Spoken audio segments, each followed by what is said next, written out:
suggest that African Americans have dared to redeem the political ideology of democracy, often profaned in their midst.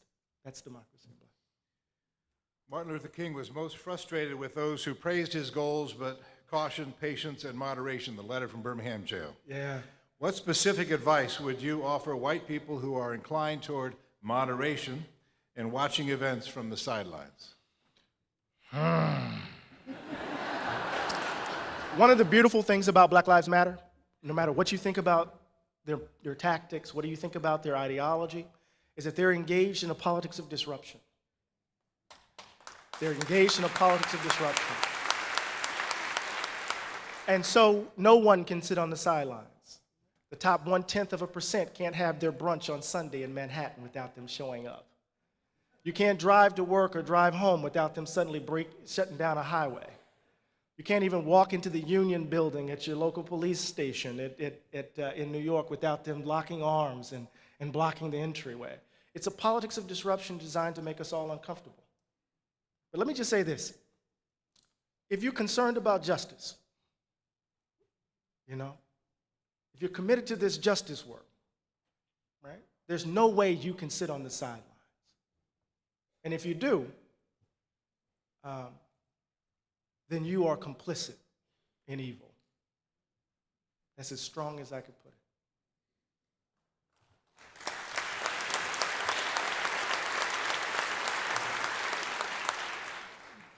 You speak a lot about fear of one another, and the habit of fear into which we have fallen over these generations. How do we, black folks and white folks, how do we set aside fear? How do we deal with that? We got a lot of questions about that.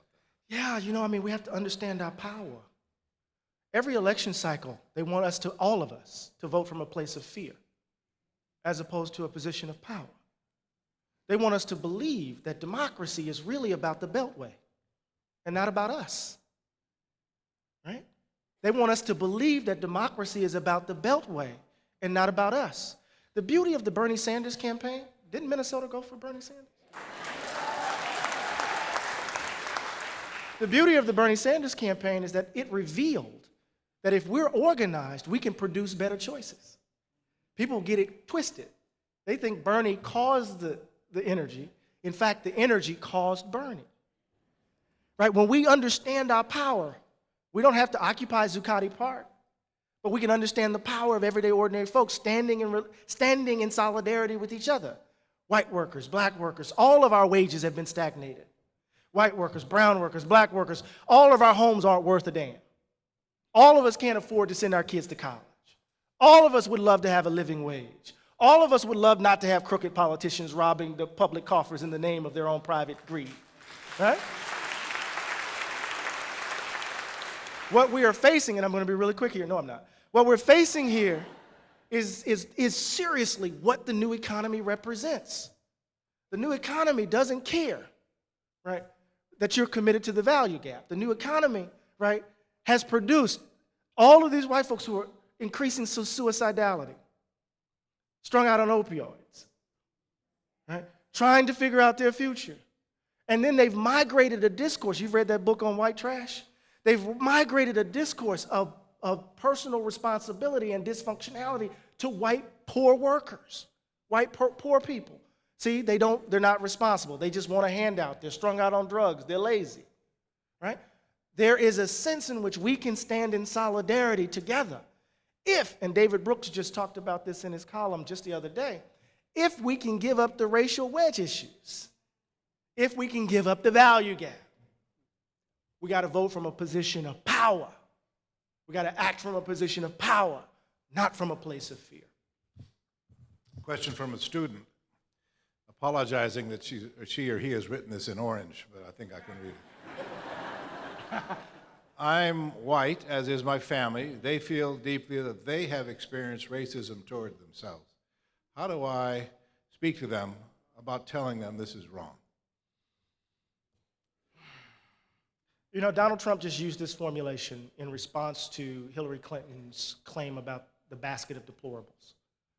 That he said in response that she expressed bigotry, right, and prejudice toward a large number of Americans, right? And this has been one of the interesting rhetorical shifts since the 1960s of describing white people as the victims of racial discrimination.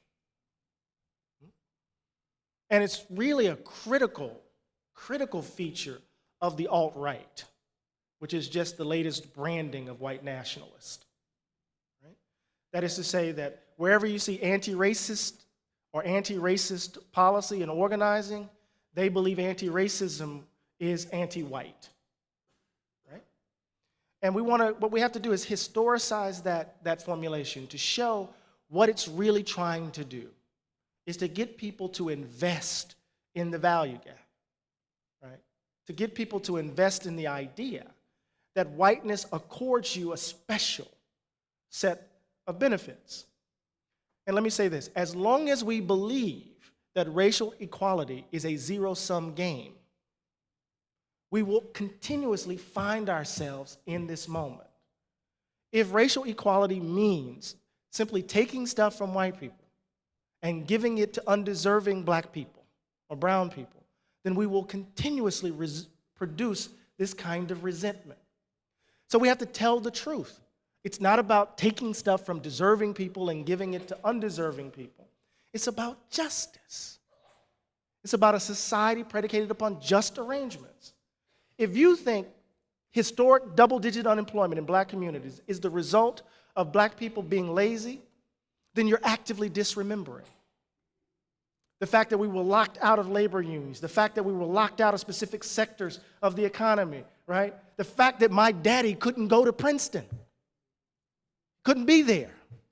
If you think a dual housing market, the fact that the wealth gap is 13 times, white wealth is 13 times that of black wealth, if you think that's because black people are lazy, then you don't understand the history of residential segregation in this country. How we couldn't gain access, even if we fought for the nation of overseas in World War II, we couldn't gain access to mortgages. There is a history, right, of discrimination that defines inequality in this country. So we have to not disremember. We have to tell the truth. That's a long-winded answer, but you got it, I hope.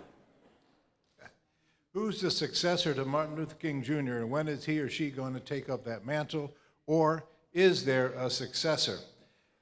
In your book, you talk about Jesse Jackson, Al Sharpton, Reverend Barber, Yeah, I'm and kind of HNIC. Oh, HNIC. Look at Rev. You hear? You see I Rev? read the book. I'm going to get some mileage out of it. Yeah, we don't need another Martin King. Hold on. Listen to what I mean. We are the leaders we've been looking for. You see? And Rev, I'm gonna put it in Christian language just for a moment, right? We wanna, it's inscribed on the soul. It's inscribed on the heart. We don't want priestly models. All of you got it. You see? And this comes from the inspiration for the entire book is Miss Ella Baker, the great organizer who gave room for the formation of SNCC, right? The Student Nonviolent Coordinating Committee. She had a fundamental faith in the capacities of everyday ordinary people, right? That if we give them the space, quick story, they're going to register to vote in Ruleville, Mississippi. And folk are scared out of their wits. The great Bob Moses told me this story. Folks are scared because they knew what they were driving into. And this person in the back of the bus was sang every spiritual she knew. And then they realized what she was doing. She was fortifying their spirits, trying to give them courage. And this was a sharecropper. It turned out to be Miss Fannie Lou Hamer. Everyday ordinary folks. We are the giants. We don't need anyone to lead us. We can lead ourselves. Come on. Come on.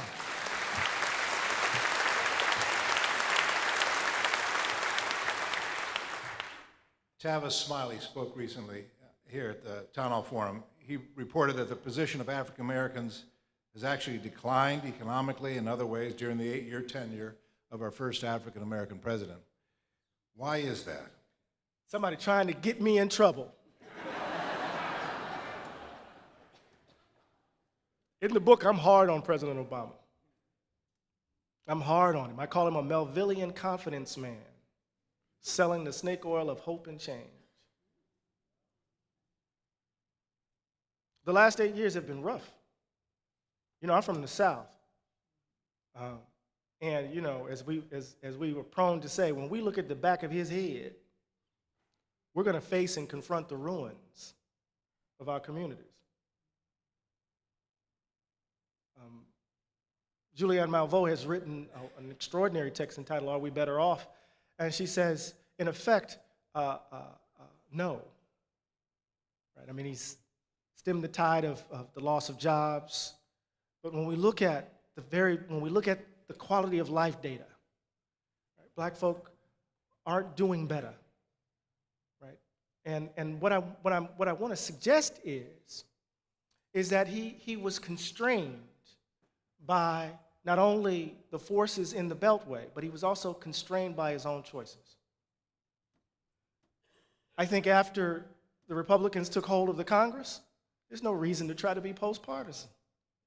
Go big, go bold, change the frame. There's a reason why Wall Street has been making historic profits over the last 8 years, and Main Street still finds its wages flatlined. There's a reason why Barack Obama, in his last State of the Union, was talking about the implication of inequality for the new economy. He understands what it means for everyday, ordinary workers, but he hasn't changed the frame. He hasn't changed the frame. To my mind, Barack Obama is just simply a centrist, democratic, let me say it different. He's a centrist version of the DLC, the Democratic Leadership Council. He's just the latest extension of Clintonism. Now, I know we can fight over that. And that's what I want us to do, because this is what happened. We talked about this. Prior to 2008, there was a lot of grassroots energy out there with regards to the war. Remember this? Massive demonstrations in the streets and organizing in the streets. And before the anti-Iraq war protests, we had the WTO protest in Seattle. Folk were organizing across the country, trying to challenge the stranglehold of a certain neoliberal economic policy right on the country. Barack Obama jumped in front of it, and we green screened it. You know, this TV green screen? We made him everything we wanted him to be. We wanted him to be a war president. We wanted him to be, right, a populist in terms of his economic policies. But when you read The Audacity of Hope, he is who he is, who he said he was. And what happened when he got elected in 2008? We demobilized. We had to figure out what we were going to do. And it wasn't until Zuccotti Park and Occupy that we got that energy back. And then Black Lives Matter again. So part of it's a long-winded answer. I think we look at the data, we can answer the question that we have not improved. And much of it has to do with the fact that Barack Obama could not be seen as the black president. And two, because he is who he is. He's a centrist Democrat, invested in the frame as it is. And I'm not a centrist Democrat. And that's not to take away from the fact that he's the first black president in the history of the country. My baby grew up looking at him. But symbol is not substance. We have time for one more question with a short-winded answer. How can we get two more? You've got a lot of energy for change. Yes, sir. And I hear in that energy hopefulness for America in spite of all of this. Where do you find hope? In us. There's a wonderful line in W.E.B. Du Bois's Souls of Black Folk. If you haven't read it, go read it. He calls it a hope unhopeful, but not hopeless. A hope unhopeful, but not hopeless. That's a blues-soaked hope. That's a hope that comes out of the tradition I come out of. That's a Bobby Blue Bland kind of hope. That's B.B. King saying, nobody loves me but my mother, and she can be jiving too. It's a blues-soaked hope, right? And that's how you can see beyond the opacity of now. That's my faith. My faith is in us because at the end of the day, it's in our hands. Together, you and me, together, it's in our hands. Thank you, Eddie Glaude Jr.